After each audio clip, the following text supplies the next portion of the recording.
वैसे तो पूरा इनऑर्गेनिक ही एक्सेप्शन है, बट फिर भी उसमें ग्रुप 15, 16 और 17 के कुछ इम्पॉर्टेंट एक्सेप्शंस देखेंगे, राइट। ये क्या याद रखने में सबको दिक्कत होती है, तो ये वीडियो आप बार बार देख के याद कर सकते हो। Exceptions in group 15, 16 and 17। चलो पहले देखते हैं कौन सी प्रॉपर्टी में एक्सेप्शन है। Negative value of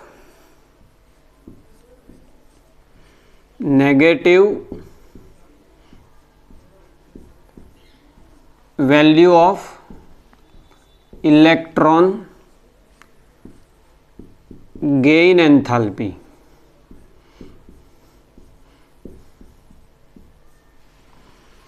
negative value of electron gain enthalpy.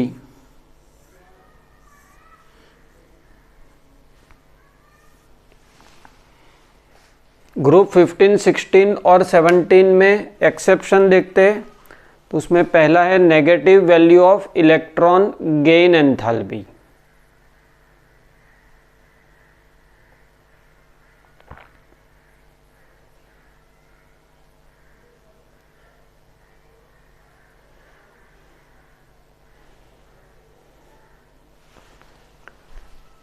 चलो इलेक्ट्रॉन गेन एंथैल्पी की नेगेटिव वैल्यू हमें पता है डाउन द ग्रुप डिक्रीज होती है। क्यों? क्योंकि डाउन द ग्रुप एटम की साइज बढ़ती है। अब क्योंकि एटम की साइज बढ़ रही है, तो जो इलेक्ट्रॉन एंटर हो रहा है वो न्यूक्लियस से फार्दर एंटर होगा, दूर एंटर होगा, तो उस पर अट्रैक्शन कम होगा। और हमें पता है कि इलेक्ट्रॉन गेन एंथैल्पी की नेगेटिव वैल्यू एंटरिंग इलेक्ट्रॉन पे जो अट्रैक्शन लगता है उसके डायरेक्टली प्रोपोर्शनल होती है। इलेक्ट्रॉन गेन एंथैल्पी की नेगेटिव वैल्यू एंटरिंग इलेक्ट्रॉन पे जो न्यूक्लियस का अट्रैक्शन लगता है उससे डायरेक्टली प्रोपोर्शनल होती है। डाउन द ग्रुप साइज बढ़ेगी, एंटरिंग इलेक्ट्रॉन का न्यूक्लियस से डिस्टेंस बढ़ेगा, अट्रैक्शन कम होगा। जैसे जैसे एंटरिंग इलेक्ट्रॉन पे अट्रैक्शन कम होता जाएगा, इलेक्ट्रॉन गेन एंथैल्पी की नेगेटिव वैल्यू भी कम होती जाएगी। तो जैसे ग्रुप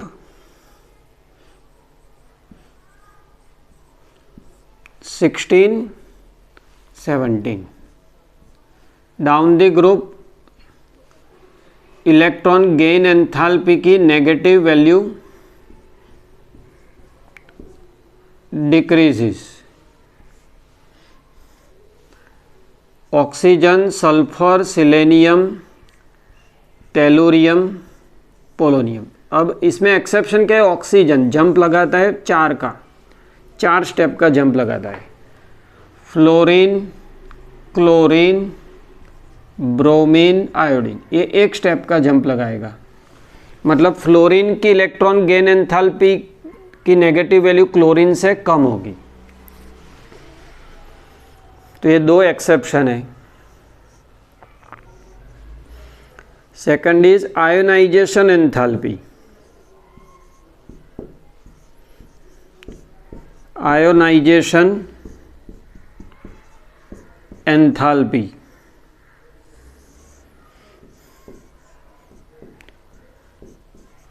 आयोनाइजेशन एंथैल्पी भाई हमें पता है आयोनाइजेशन एंथैल्पी वैलेंस इलेक्ट्रॉन के ऊपर जो न्यूक्लियस का अट्रैक्शन है उससे डायरेक्टली प्रोपोर्शनल।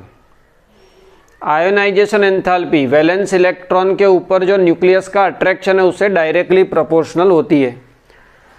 अच्छा, एक ही पीरियड में हम लेफ्ट टू राइट मूव करेंगे तो साइज कम होगी, तो अट्रैक्शन बढ़ेगा, तो आयोनाइजेशन एंथैल्पी इंक्रीज होगी। इन ए पीरियड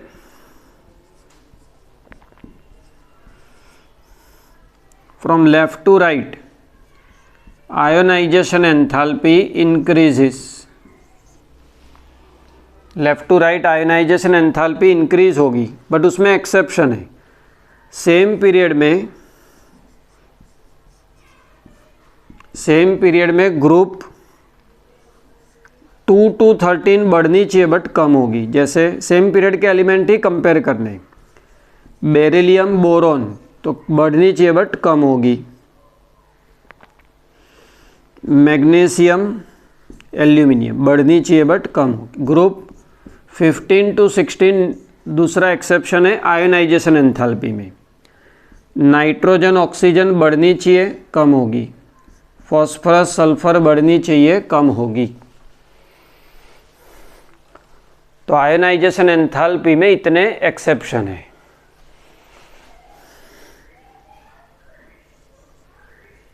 अबे बॉन्ड डिसोसिएशन एंथैल्पी या तो फिर बॉन्ड एंथैल्पी।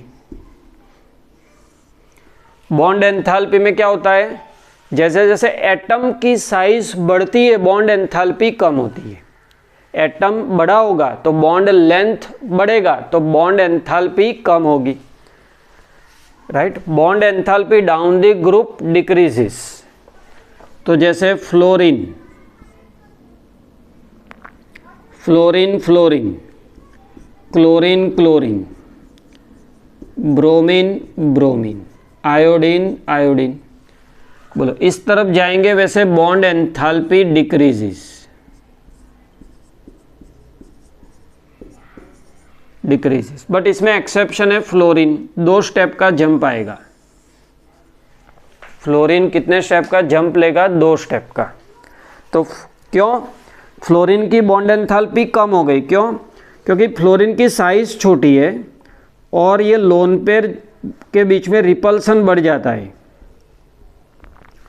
छोटी साइज के कारण लोन पे रिपल्सन बढ़ जाता है, तो ये अनस्टेबल मॉलिक्यूल हो जाता है, इसलिए जल्दी टूट जाता है बॉन्ड, इसलिए बॉन्ड एंथैल्पी कम हो जाती है इन केस ऑफ फ्लोरीन। तो फ्लोरीन की ब्रोमीन से भी कम हो गई। Now bond polarity,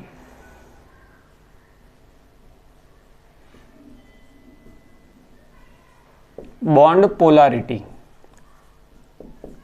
bond polarity is directly proportional to difference in electronegativity of bonding atoms। जैसे कार्बन हेलोजन बॉन्ड की बॉन्ड पोलैरिटी यहाँ देखनी है, CH3F Cl Br I। तो हमें पता है कि इस तरफ जाएंगे वैसे क्या होगा, इलेक्ट्रोनेगेटिविटी कम होगी। इलेक्ट्रोनेगेटिविटी कम होगी तो बॉन्ड पोलैरिटी भी कम होगी, बॉन्ड पोलैरिटी डिक्रीजेस,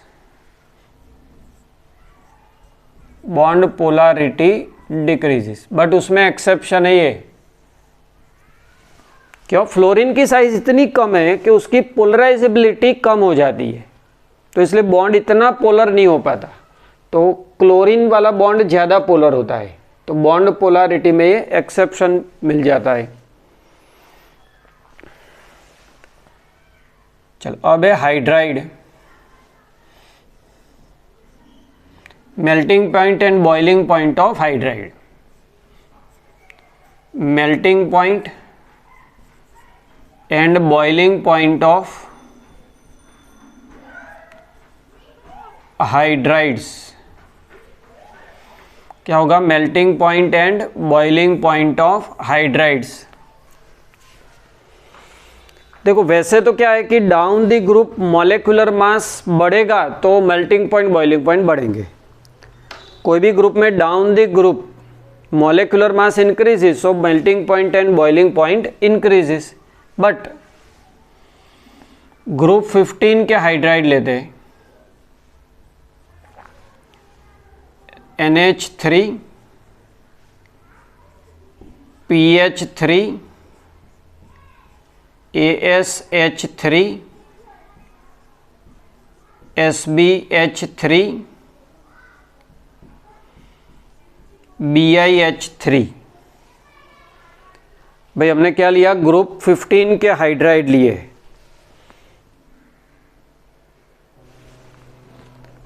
तो ग्रुप 15 हाइड्राइड में down the group melting point and boiling point increases, but यहाँ मेल्टिंग पॉइंट में एक्सेप्शन है।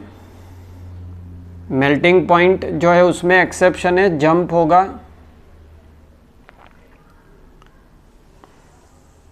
तीन का। बॉइलिंग पॉइंट में एक्सेप्शन है, 2 का जंप होगा। राइट, यहाँ 2 है। ग्रुप 15 बॉइलिंग पॉइंट में 2 का, बाकी सब जगह 3 का जंप है। चलो सिमिलरली ग्रुप 16 देखें हम, उसके हाइड्राइड है H2O, H2S, H2SE, H2TE,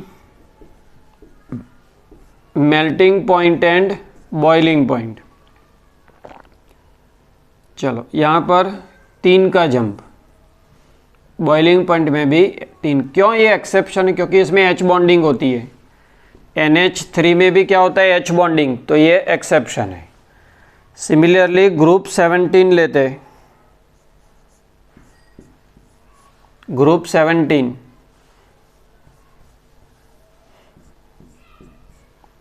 HF, HCl, HBr, HI।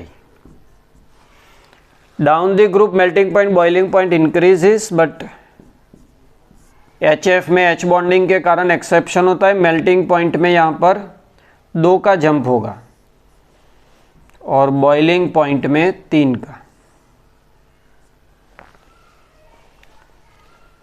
तो ये सारे एक्सेप्शंस है ग्रुप 15, 16 और 17 में, और इनमें से क्वेश्चंस आते हैं, राइट। तो आपको ये सब प्रिपेयर करने। Thank you very much.